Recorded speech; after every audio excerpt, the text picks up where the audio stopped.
Re a le amogela gape mo lenaneong la rona la beke le beke la First Issues. Mo bekeng e fetileng re ne ra tshwara puisano le tona mme ebile e le mo palamente wa pele Dr. Gausiti Tshiepe yo neng a re lekodisa ka tsela e neng ya tsewa gore lefatshe la Botswana le bo le akola ditlhabololo tsa gompieno. Phirimaneng eno re tsweledisa puisano ya rona le mme wa sekgantshwane sa Botswana Dr. Gausiti Tshiepe. E rile mo bekeng e fetileng a re tsaya motlhala ka dingwe tse di neng di tlhokisa khuduthamaga ya nako eo boroko. O ile gape a re nnankolela ka tlhakatlhakano le ketsaetsego e ileng ya nna teng fa lefatshe la Lesotho le tsaya tshwetso ya go tsaya sekolo sa Mmadikolo se se neng se le kwa Maseru, se se neng se kopanetswe ke mafatshe a Botswana, Lesotho le Swaziland. E rile fa lefatshe leno le ntse le tsweletse ka go leka go itlhabolola, la welwa ke seru se se neng sa tsenya selelo sa khuranyo ya meno. Leso la tautona wa pele se Kgama. Dr. Tshiepe a re go ile ga nna le ketsaetsego e di fetileng tsotlhe fa khuduthamaga ya nako eo e lekodisiwa ka go tlhokafala ga tautona Kgama. Mme Tshiepe o tswelela jaana. Se mo mma kana lesokiso se se gakgamatsang ga re le tlwaele le ha ebile re bona gore motho o lwalela go tsama ha la go tao ka re ne re sa itse gore le tata mme go na ga nna jalo ga nna le ketsaketsego go sa itse gore tota go ka tweng selo sa ntlha se ne sa buiwa sa ntse re mo kgakgamalong ke gore o tshwanetse gore a hitho mono mo ga borone jaanong mme Mmatebogo mohumagadi wa gagwe o na re nya o tshwanetse gore a ye ko batsading ba gagwe le ba ga Mangwato ba kopa jalo so ga dumelana so sa bobedi ne le gore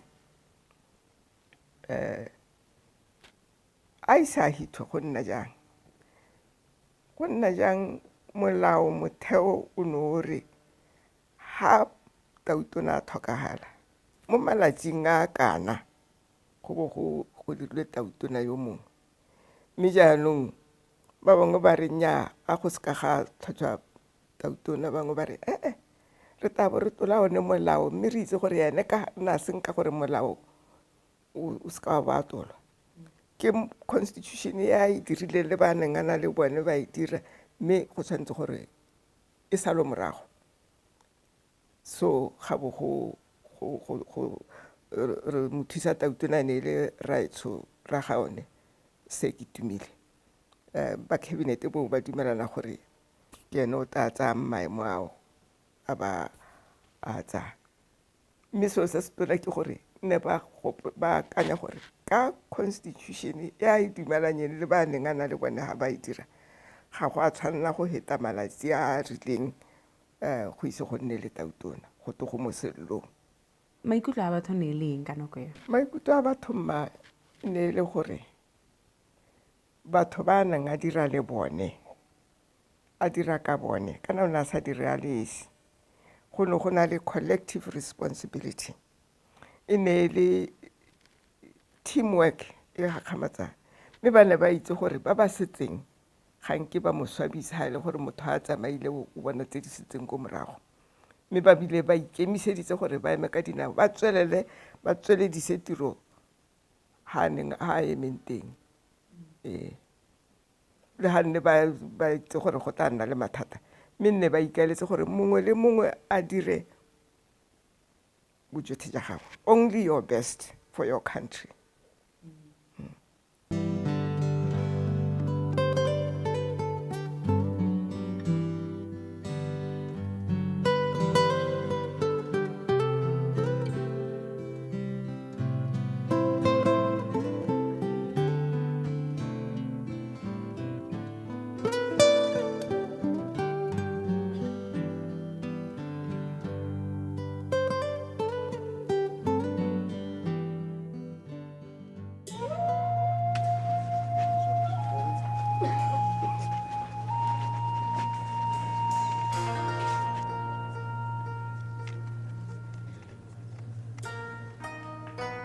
My reaction is that of horror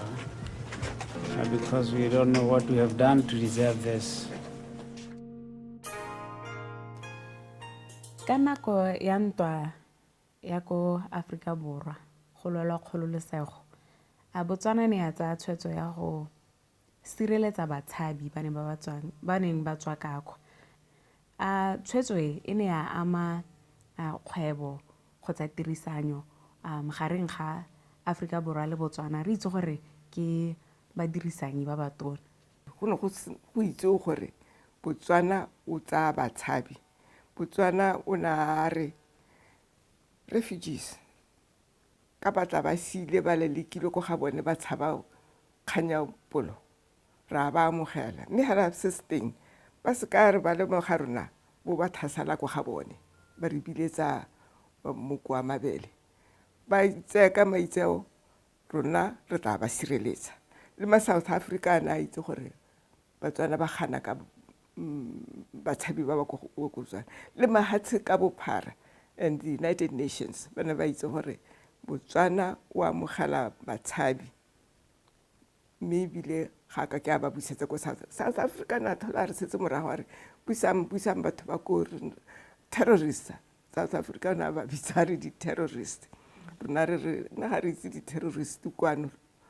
na kwano rena le batshabi refugees mme mahatha mangwe a Africa ana batla gore re lwe re nna ga rena thata golo re ka rumula mokalo ba ntse jana ra moreng mme mahatshe a re ya manokeng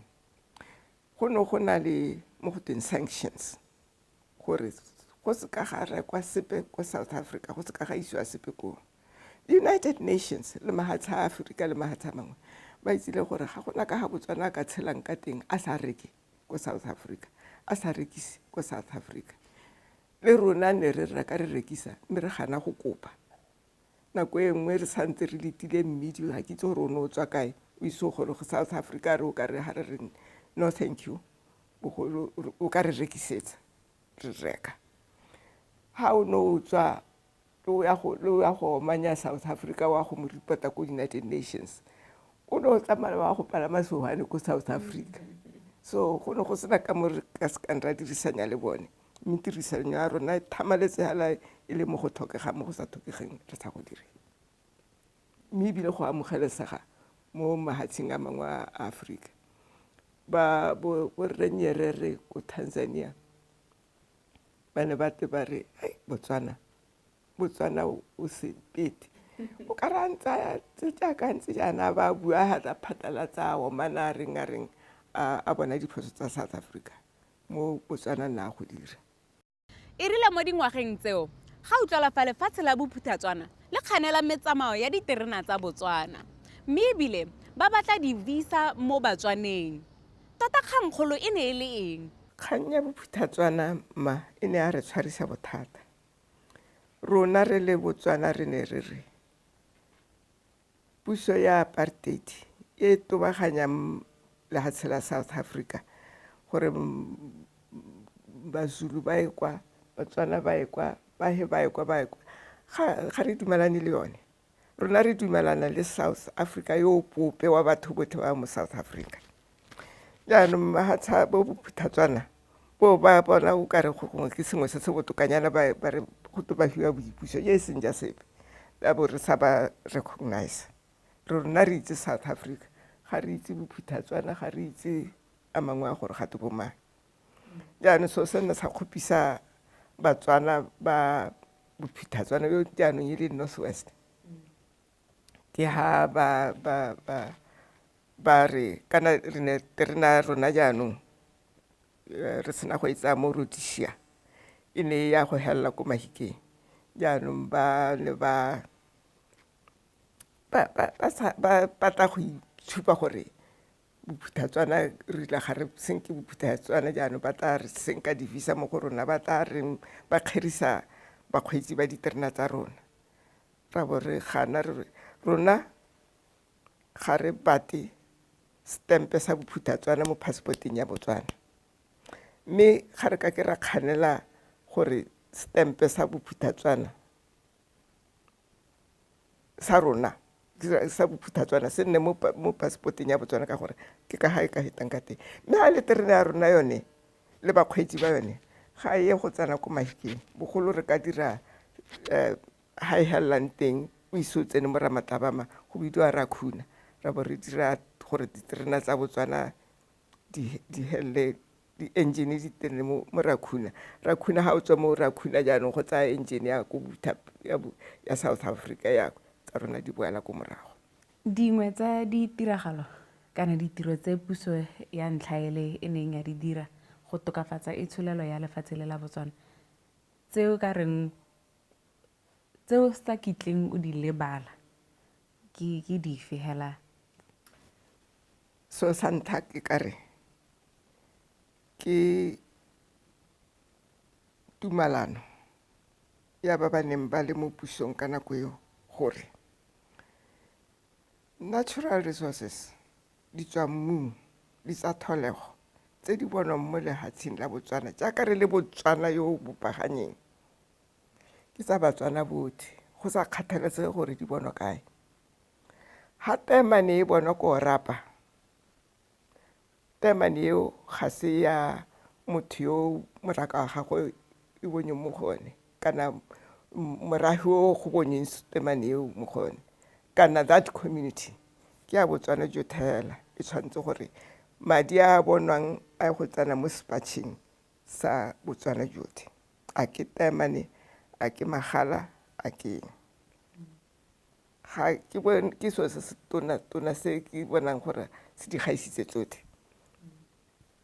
go tshimologile le temane ya Orapa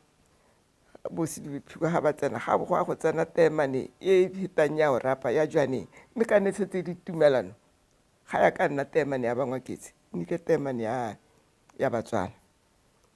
mo e leng gore madi a tswang mo ditswammung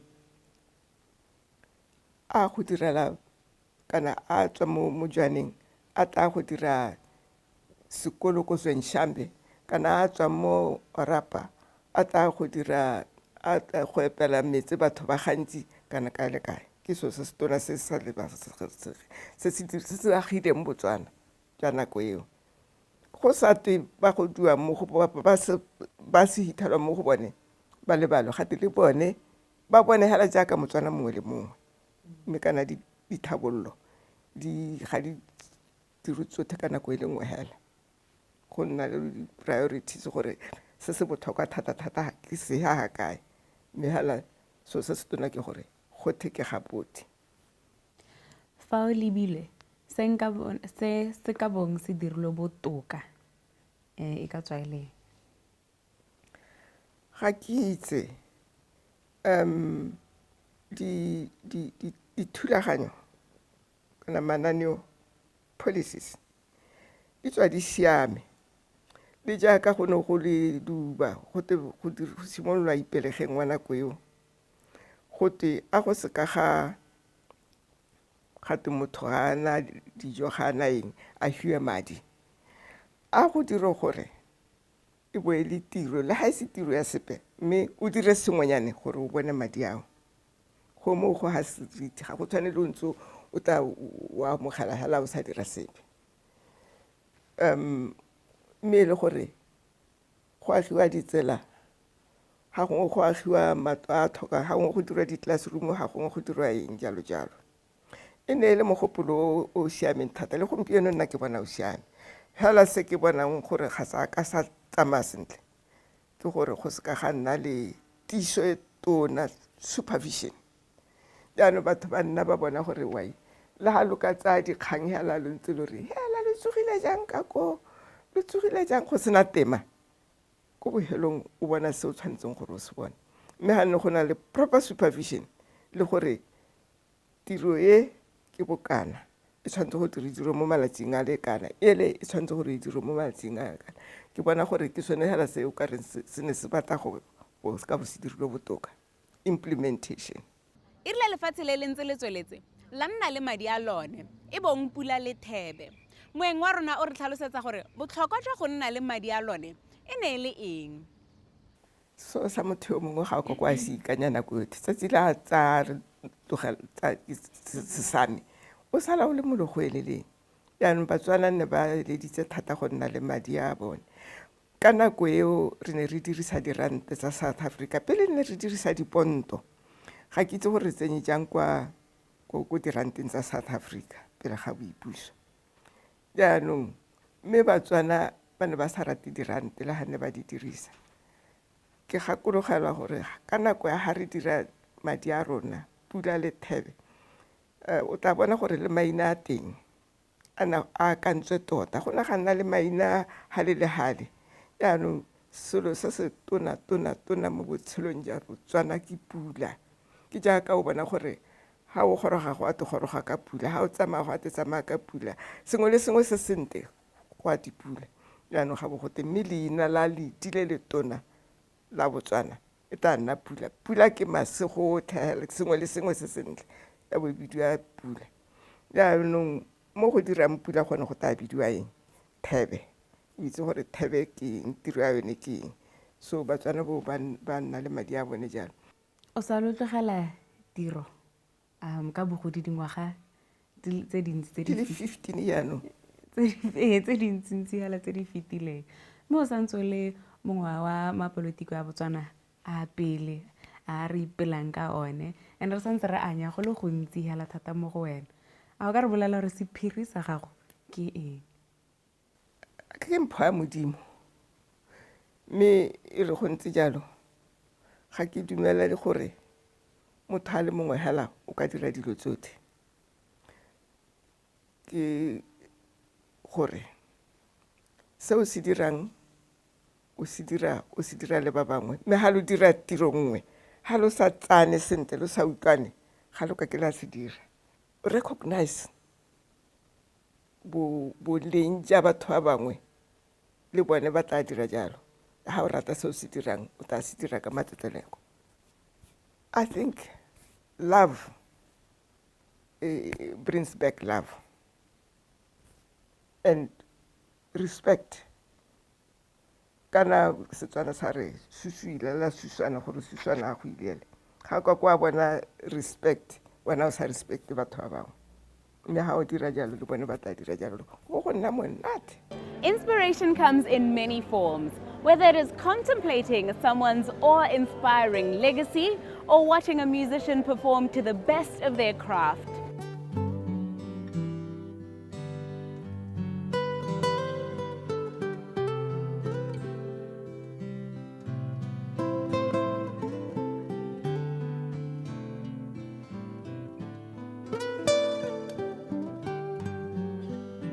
American jazz great Earl Klugh is said to have been captivated by the guitar playing of Chet Atkins when the musician made an appearance on a television show. His sound is described as a blend of jazz, pop, and rhythm and blues that forms a potpourri of sweet contemporary music unique to him. Having garnered fans all around the world in his decades-long career, he is now set to enthrall Botswana crowds in just a few days. And the sponsors of the All That's Jazz Festival are trusting that his presence here in the country will spark the talents of many local aspiring musicians, as was done for him almost 50 years ago. We now speak to Bomolemo Selaledi to find out a little more about these motives. In which ways do you expect or hope that these jazz stars that come through at the All That's Jazz events will inspire local talent and local aspiring musicians? I think maybe, let me just first of all maybe just give you just an overview of why All That's Jazz. FNB from its Corporate Social Responsibility Program, which is actually driven through the FNB Foundation, focuses primarily on a few pillars, that is education, that is community care, that is sports development, and one of them is actually the promotion and development of music, arts and culture. So by participating or bringing on board an All That's Jazz performance show, we actually bring in international artists, and at the same time we also invite local artists to actually also give them an opportunity to get a lot more exposed in and performing with international artists on stage or sharing stage with international artists. And also at the same time, our view is that through that, there will be some learnings and there will be some best practices from which they will be able to actually achieve something that would help them grow. It must be quite something for a local musician to share the stage with Grammy Award winning artists. That must really do something for an artist. It is definitely, and I feel it makes us extremely proud because, I mean, if you recall in 2012 when FNB hosted the first All That's Jazz concert, where we brought in the late Joe Sample, we also brought in David Sanborn. The local artist who was then performing with the two artists was Shanti Low, you know, and it really gave him a very good platform and exposure in allowing him to actually perform with the likes of Joe Sample as well as David Sanborn.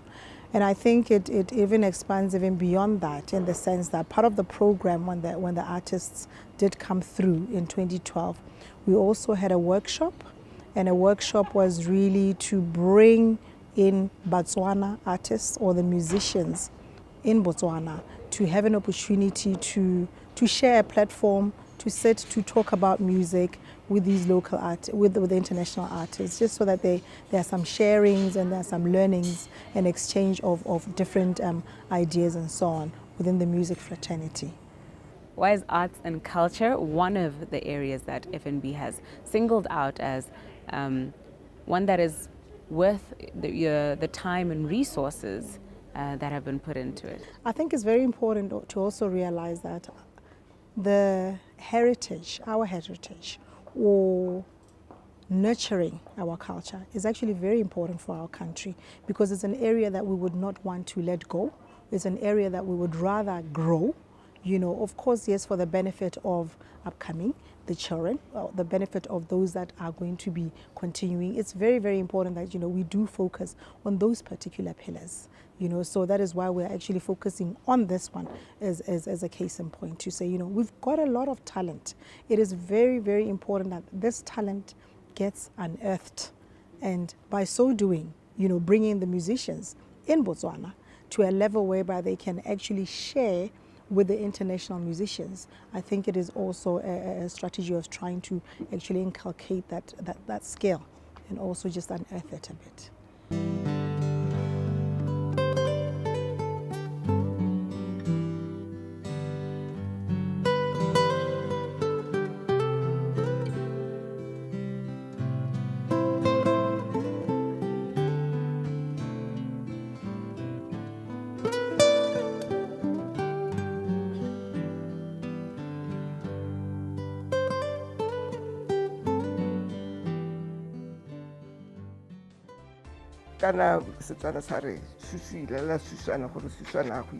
We've got a lot of talent. It is very, very important that this talent gets unearthed. We trust you enjoyed your time with us this evening, and until next week and another topic of interest, from me, Nametso Sibina, the team behind First Issues and our sponsors, First National Bank, we wish you a good night and pleasant viewing.